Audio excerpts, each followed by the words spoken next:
जय सियाराम सभी को।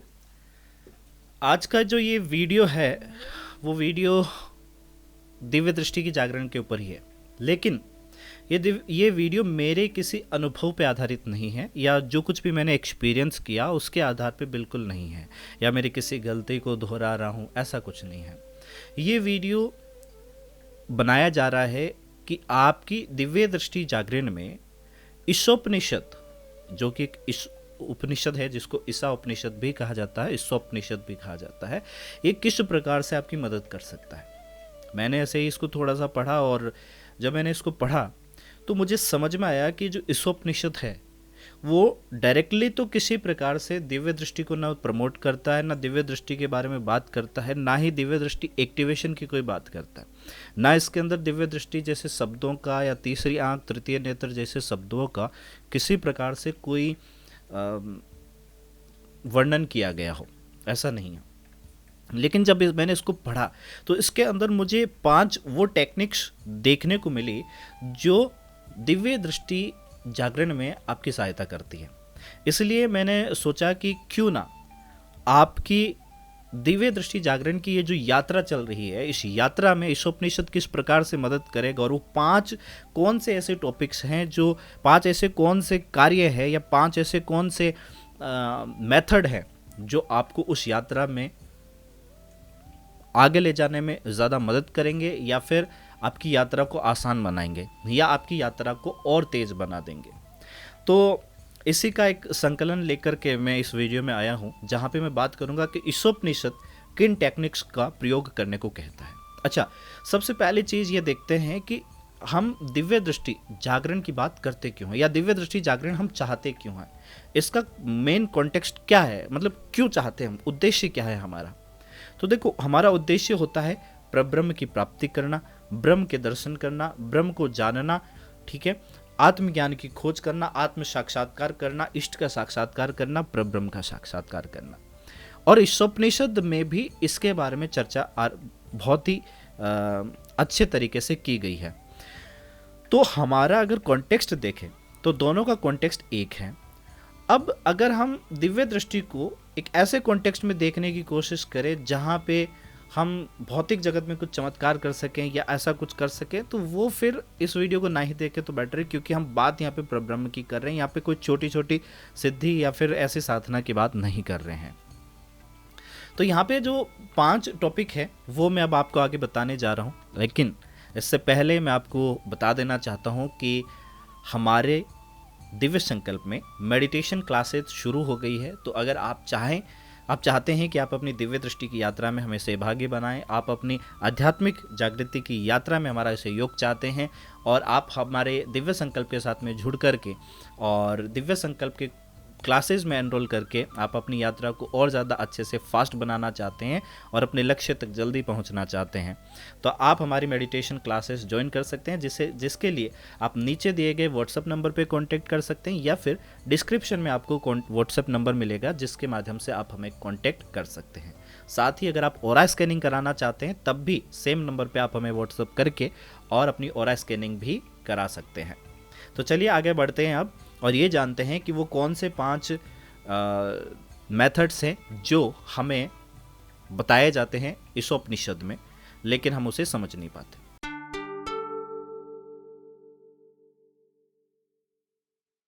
तो ईशोपनिषद में सबसे पहला जो मेथड है वो है सर्वत्र ईश्वर की अनुभूति करना, और इसके लिए ध्यान करना। यानी कि सबसे पहला जो मेथड है वो ध्यान का है, यानी जो ध्यान करना है, और ध्यान के माध्यम से हमें सर्वत्र ईश्वर की अनुभूति करने का प्रयास करना है। अब ये आपकी दिव्य दृष्टि जागरण में किस प्रकार से सहायता करता है, देखिए, ईशोपनिषद ये बताता है कि इस संसार में, सृष्टि में हर वस्तु में ईश्वर का अंश है। यानी कि इस संसार की जो हर वस्तु है, हर कण है, हर क्षण है, हर मनुष्य, हर जीव, हर जंतु के अंदर ईश्वर है, हर जगह और हर वस्तु में ईश्वर विद्यमान है। तो इस अनुभूति को समझने के लिए हमें नियमित ध्यान करना आवश्यक होता है, क्योंकि जब हम रेगुलरली ध्यान करते हैं, मेडिटेट करते हैं, तब हम इस अवस्था में पहुंच पाते हैं कि हम सर्वत्र हर जगह पे ईश्वर की अनुभूति करना प्रारंभ करते हैं।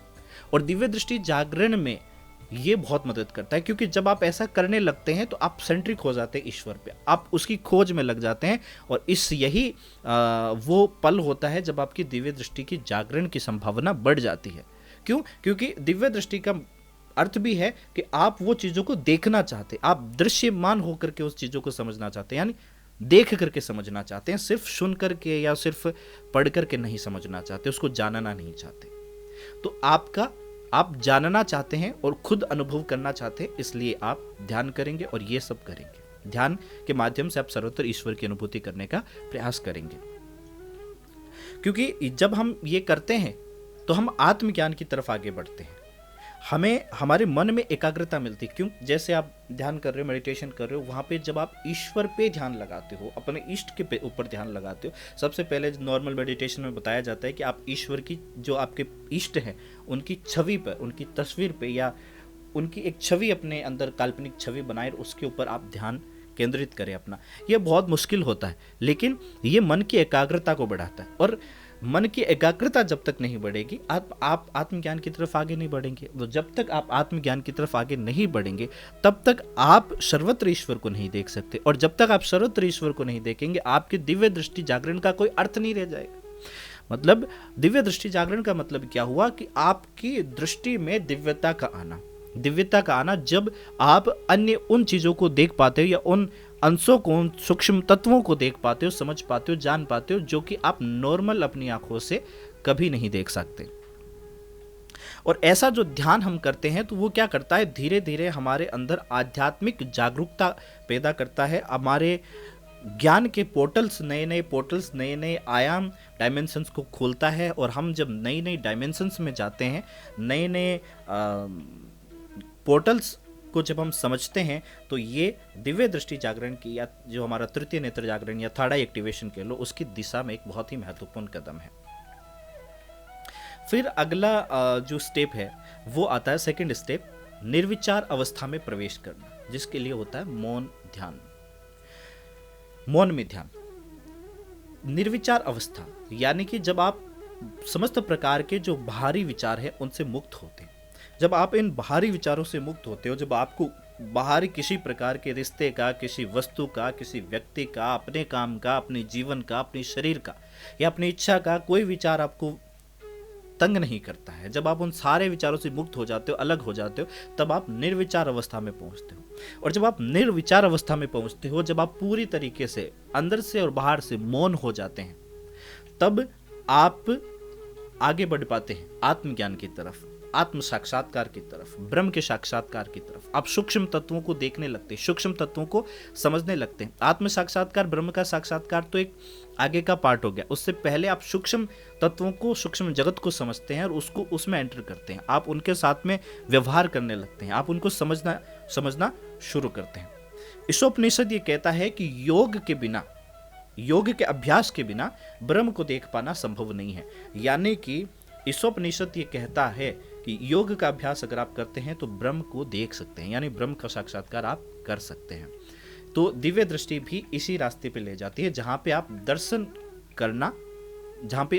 करना संभव है। यानी कि ऐसा नहीं है कि आप दर्शन नहीं करेंगे, प्रकाश का भी हो, लेकिन आपको दर्शन जरूर होगा। लेकिन हर किसी का अपना अनुभव अलग होता है, किसी को कुछ तो किसी को कुछ अनुभव होता है। वो जो जिस प्रकार से अपनी धारणाएं बना के रखता है और जो धारणाएं छोड़ता नहीं है, तो उसको धारणाओं के अनुरूप अनुभव होते हैं। और जो धारणाओं को छोड़ देता है, जो सत्यता को समझने के लिए, उसको ऑब्जर्व करने के लिए पूरी तरीके से तैयार है, रेडी है, उसको जो है वो सत्य की अनुभूति होती है, वो सत्य ज्ञान की अनुभूति होती है। जो ये मौन ध्यान है, मौन में जो ध्यान है, ये एक और काम करता है और वो करता है आत्मा का शुद्धिकरण। जब आत्मा का शुद्धिकरण होता है, तभी आपको आंतरिक दृष्टि की प्राप्ति होती है। अब इसमें ईशोपनिषद में आंतरिक दृष्टि के बारे में थोड़ा बहुत कहा गया है। आंतरिक दृष्टि मतलब आपके भीतर की इनर विजन, अंदर की दृष्टि। तो आंतरिक जो दृष्टि है वही दिव्य दृष्टि भी है, क्योंकि हम इसको दिव्य दृष्टि कहते हैं क्योंकि इसमें एक दिव्यता है।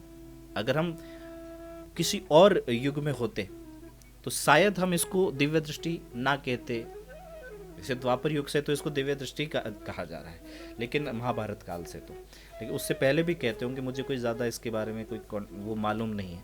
लेकिन उसको कुछ भी कहें वो महत्वपूर्ण नहीं है, महत्वपूर्ण ये है कि हमें पहुंचना कहाँ है, लास्ट जो हमारा है वो पहुंचना हमें कहाँ पे है। अब जो तीसरा स्टेप आता है इसके अंदर, ईशोपनिषद के अंदर, वो तीसरा स्टेप है अहंकार और स्वार्थ से मुक्त होना। अहंकार और स्वार्थ, ये दो शब्दों का प्रयोग किया गया, लेकिन इसका अर्थ है उन विकारों से मुक्त होना जो विकार आपकी आत्मा का शुद्धिकरण होने से रोकता है। यानी जब आपकी आत्मा का शुद्धिकरण ही नहीं होगा तो आपकी आध्यात्मिक यात्रा आगे कैसे बढ़ेगी। आध्यात्मिक यात्रा की चाबी ही आत्मा का शुद्धिकरण है, और आत्मा के शुद्धिकरण के लिए आपको बाहरी विकारों को त्यागना पड़ेगा, आपको अहंकार को त्यागना पड़ेगा, आपको स्वार्थ को त्यागना पड़ेगा, आपको जो भी गलत विचार है, जो भी गलत विकार है, उन सबको त्यागना पड़ेगा। अब ऐसा नहीं है कि सब कुछ छोड़ के आपको हिमालय में जाना पड़ेगा, नहीं, ये है कि आपको उन गलत विकारों को त्यागना है, ना कि जीवन को त्यागना है, ना सगे संबंधियों को त्यागना है, ना लोगों को त्यागना है, ना अपने रिश्तेदारों को, ना अपने बच्चों को, किसी को नहीं त्यागना है, ना अपने माता पिता को, किसी को नहीं त्यागना है। आप अपना कर्म करते रहिए, लेकिन आप जो गलत विकार है, जो गलत विचार है, वो त्यागिए, क्योंकि ईश्वर की अनुभूति करने का प्रयास कर रहे हैं आप, ईश्वर को प्राप्त करने का प्रयास कर रहे हैं आप। जो अनंत अनंत वर्षों से ऋषि मुनि करते हैं, वही आप गृहस्थ जीवन में रह करके करने का प्रयास कर रहे हैं। उसमें, उस प्रयास में आपके शरीर की शुद्धि हो या ना हो ये महत्वपूर्ण नहीं है, लेकिन आपकी आत्मा की शुद्धि का होना जरूरी है, और आत्मा की शुद्धि के लिए इन विकारों का त्याग करना जरूरी है। क्योंकि जब विकार होते हैं तो आत्मा के ऊपर कालिख पड़ी रहती है, उसके ऊपर ब्लैकनेस रहती है। वो जब तक कालिख हटती नहीं है, आत्मा अपने पवित्र रोशनी में, उस पवित्र प्रकाश में आ ही नहीं पाती है। और जब वो अपने स्वयं के प्रकाश में प्रकाशमान नहीं होती, तब कैसे वो ईश्वर तक आपको पहुंचा पाएगी? क्योंकि उसको स्वयं ही वो दुखी, वो स्वयं ही ढकी हुई है, आच्छादित है ब्लैकनेस से, कालिख से, जिसको काजल कहा जा सकता है। जैसे काजल होता है जो काला होता है, वो नीचे की परत को पूरी तरीके से ढक देता है अपने कालिख से, उसी प्रकार से आत्मा पे कालिख पड़ जाती है जब इन विकारों से, इन विचारों से, तो वही जो कालिख है वो आपको आगे नहीं बढ़ने देती, ईश्वर परब्रह्म की तरफ, परमात्मा की तरफ आपको आगे नहीं बढ़ने देती। अगला जो फोर्थ स्टेप है, फोर्थ स्टेप क्या कहता है? ज्ञान और कर्म में संतुलन बनाए रखना। ज्ञान और कर्म में संतुलन बनाने का क्या अर्थ है? ईशोपनिषद कहता है कि जो सिर्फ कर्म का अनुसरण करता है, जो खाली कर्म का अनुसरण करता है, वो अंधकार में रहता है। लेकिन जो ज्ञान, सिर्फ ज्ञान का ही अनुसरण करता है, कर्म नहीं करता, सिर्फ ज्ञान का ही अनुसरण करता है, वो घोर अंधकार में रहता है। इसलिए ईशोपनिषद कहता है कि हर व्यक्ति को, हर प्राणी को ज्ञानवत होकर के ही कर्म करना चाहिए, ज्ञान में कर्म करना चाहिए। ज्ञान में कर्म यानी कि जिस कर्म का ज्ञान हो आपको, पहले वो ज्ञान लें, साथ ही साथ उस कर्म को आप करें। यानी कि कर्म करना भी ना छोड़ें, ज्ञान लेना भी ना छोड़ें। ज्ञान और कर्म में, दोनों में संतुलन बनाए रखें, तभी आप आध्यात्मिक यात्रा पे आगे बढ़ सकते हैं। सामान्य जीवन की बात छोड़ते हैं, क्योंकि सामान्य जीवन की हम बात नहीं कर रहे। नॉर्मली अगर हम एक एग्जाम्पल लेके देखें कि कोई एक डॉक्टर, अगर डॉक्टर की पढ़ाई ना करके, वो ज्ञान ना लेकर के, और ऐसे ही प्रिस्क्रिप्शन लिखने बैठ जाए, तो क्या संभव है कि वो आपको प्रिस्क्रिप्शन लिख करके दे सकता है? शायद नहीं, क्योंकि वो जानता ही नहीं है उसके बारे में, उसको तो पता ही नहीं है कौन सी दवाई का कौन सा क्या नाम होता है, कौन सी बीमारी किस प्रकार से होती है। लेकिन जब वही पढ़ाई करके, और अच्छी तरीके से पढ़ाई करके, अच्छी तरीके से ज्ञान अर्जन करके जब वो प्रिस्क्रिप्शन लिखता है, तो वो प्रिस्क्रिप्शन कितने लोगों की मदद करता है? उसकी स्वयं की भी मदद होती है, वो स्वयं भी अपना जीवन यापन करता है, और साथ ही साथ अन्य जो लोग हैं वो भी उसकी वजह से, उसके ज्ञान के कारण और उसके कर्म के कारण जो है वो अपने जीवन में उन्नति करते हैं, अपने जीवन को सरल तरीके से जीते हैं। इसी प्रकार से जब आप आध्यात्मिक यात्रा की बात करें, या आध्यात्मिक जागृति की बात करें, आध्यात्मिक जीवन की बात करें, कि उसमें किस प्रकार से ज्ञानवत होकर के कर्म करना चाहिए, यानी कि सिर्फ शास्त्रों को पढ़ लेना, वेदों को पढ़ लेना, उपनिषदों को, पुराणों को पढ़ लेना, इन सब किताबों को पढ़ लेना, और फिर कह देना कि मैं ही सर्व व्यापक हो गया हूँ, मैं ही सर्वज्ञानी हो गया हूँ, ये हमारी एक मूर्खता हो सकती है। क्योंकि ये सिर्फ ज्ञान अर्जन किया हमने, कर्म नहीं किया। अध्यात्म की बात कर रहा हूँ, जब आप ईश्वर को किताबों से पढ़ करके मानते हो, ब्रह्म को पढ़ करके मानते हो, यानी कि ज्ञान से हमें ब्रह्म की जानकारी मिलती है, ब्रह्म की जानकारी मिलती है, लेकिन आप ब्रह्म को जान नहीं लेते हो। बिल्कुल वैसे ही जैसे आपको एक 10 किलोमीटर का रास्ता तय करने को होता है और उसके पार आपको एक ऐसा बिल्डिंग मिलेगा, एक घर मिलेगा जिसके बारे में आपको जानकारी दे दी गई है, लेकिन आपने उसको कभी देखा नहीं, आपने उसको कभी जाना ही नहीं। अब आपको उस तक पहुंचना है तो आपको जानकारी दे दी। अच्छा, साथ ही आपको ये भी जानकारी दे दी, ये भी ज्ञान दे दिया कि इस रास्ते में यहाँ तक चलने के बाद ये समस्या आ सकती है, फिर यहाँ तक चलने के बाद तुम्हारी इस तरीके से मदद हो सकती है, यहाँ पर चलने के बाद तुम्हें ये चीज़ें मिल सकती है, और वहाँ से तुम्हें वापस भी आना पड़ सकता है, फिर से यात्रा शुरू करनी पड़ सकती है।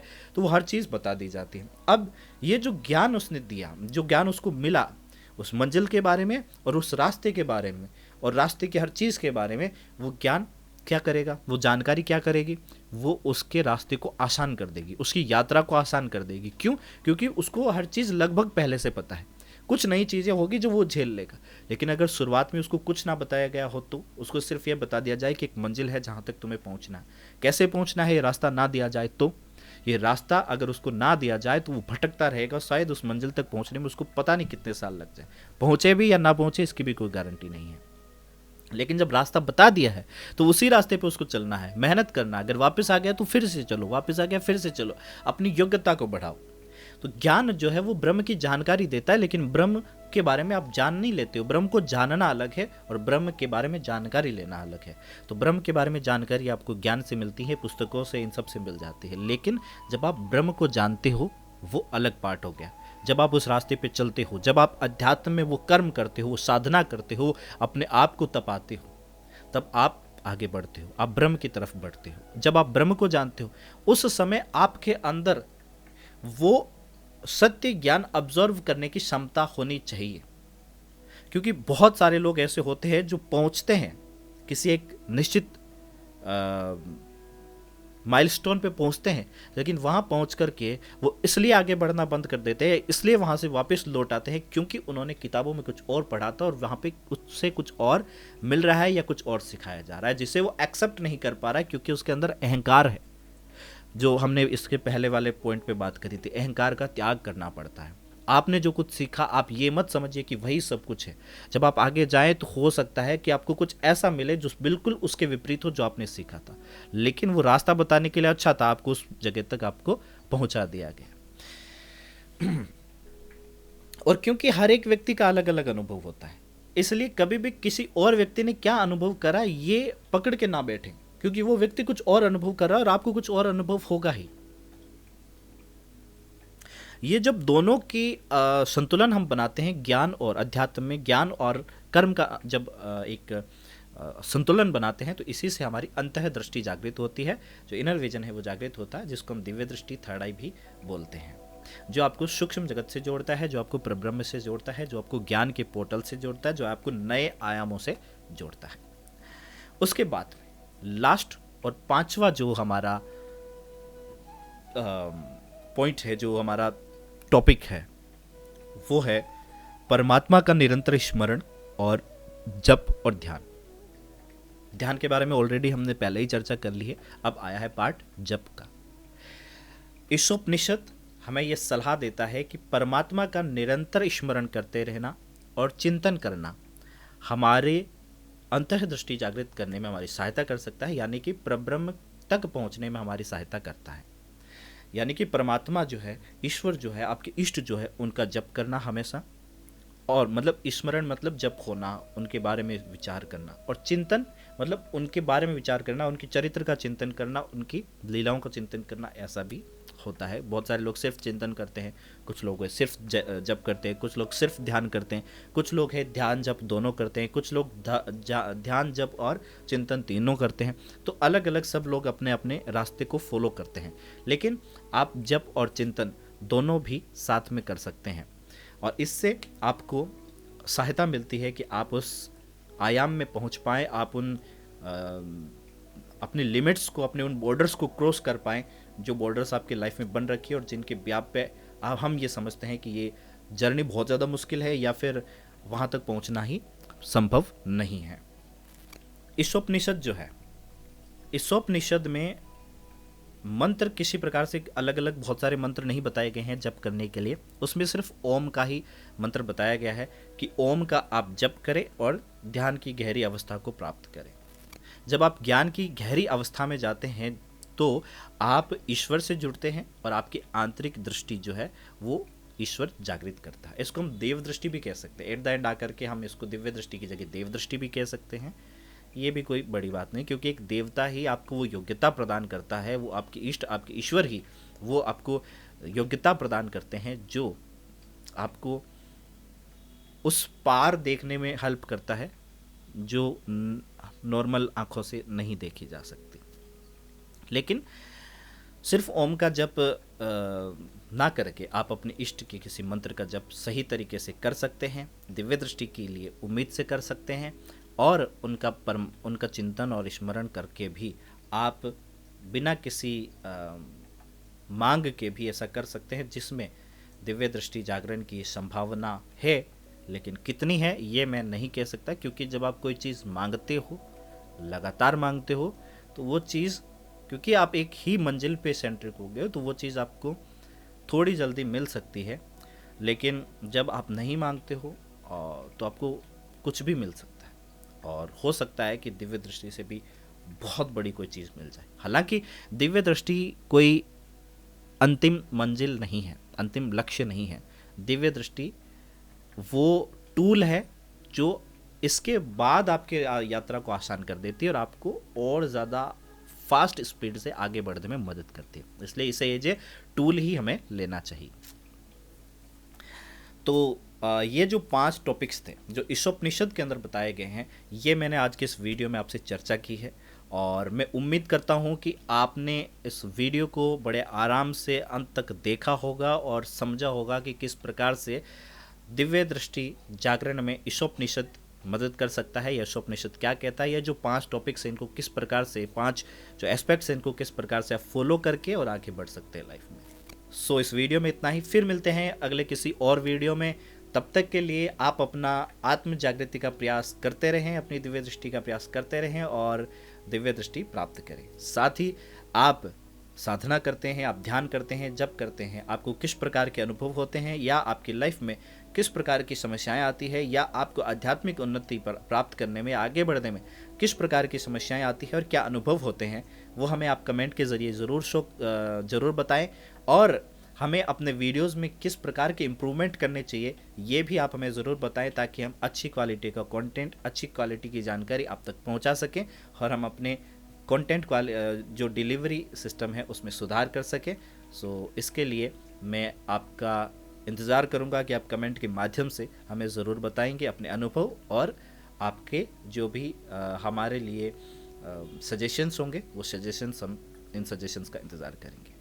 सो ज़्यादा से ज़्यादा इस वीडियो को अपने दोस्तों के साथ शेयर करें, ताकि वो लोग भी ये जान सकें कि किस प्रकार दिव्य दृष्टि के बारे में ईशोपनिषद कहता है, किस प्रकार वो हमारी मदद कर सकता है।